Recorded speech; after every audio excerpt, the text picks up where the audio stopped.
thinks he surprised me coming up behind me in the dark, but I knew someone was out here watching me. I felt the heat of his stare as soon as I stepped foot out of the building. Judging by the look on his face, though, I don't want to let on that I knew he was there, and force my eyes to widen and mouth to part with the facade of surprise. North? Running his hand through his hair, he cocks his head to the side. This your ride, brother? I look back at my old 2009 Ford Explorer and shrug. Yeah. Why? Figured you had a motorcycle the way you've been hanging. Never mind. Resting his arms on the hood of my truck, he looks me over carefully. What's your name? Lennox. Lennox Godfrey, but everyone calls me Crow.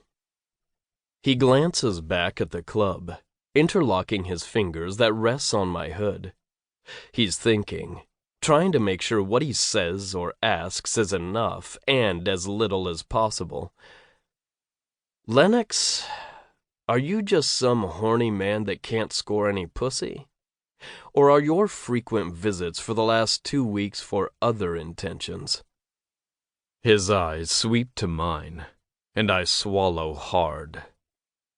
My jaw clenching when I stare back, knowing he probably has a gun on him right this minute, and will have no trouble pistol-whipping me and dragging my ass to the side of the building to finish the job if I say the wrong thing.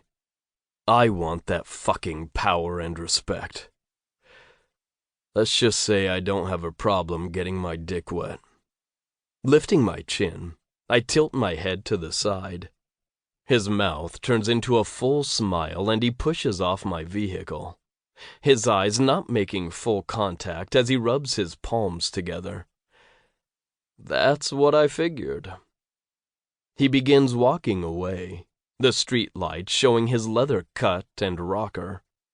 His boots crunch into the loose gravel on the cracked pavement as he disappears into the club without another word. Climbing into my truck, both my hands on the steering wheel, I stare ahead, replaying the whole conversation over in my head. He's fucking cocky as hell, but he knows why I'm here, and that's a step in the right direction.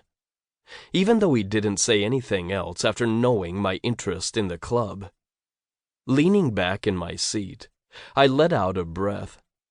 Courting women is easier than trying to get into this fucking MC. I guess that's why they say, once you're in, you're married to the club. I head back to my trailer. It's a single wide just big enough for myself, and the rent is cheap. Climbing out of my truck, I hear a dog barking a couple places down, the rattle of a fence echoing down the road as it jumps on it in excitement. Jogging up my steps onto my old wooden porch, I unlock the door and step inside where it's cooler. The Georgia heat is different than Kansas City's.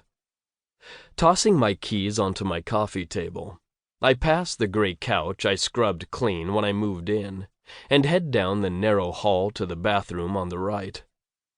Flicking the lights on, 3 bulbs above the sink barely light up the space.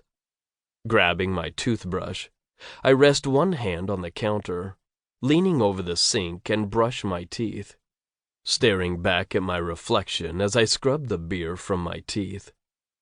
My dark eyes looking me back in the mirror, I can almost see my dark past staring back at me. I have to blink, rinsing my toothbrush and get away from the mirror before dredging on it too much. My past is what made me who I am today. I just can't decide if what I am is who I want to be. Entering my room at the end of the trailer, I flip my light on, the ceiling fan instantly moving the thick air around. Reaching for the hem of my shirt, I pull it over my head and toss it on the dresser. Kicking off my boots and jeans, I climb onto my bed and shove some pillows under my head before turning the TV on. Top Gun is on. I haven't seen it in ages.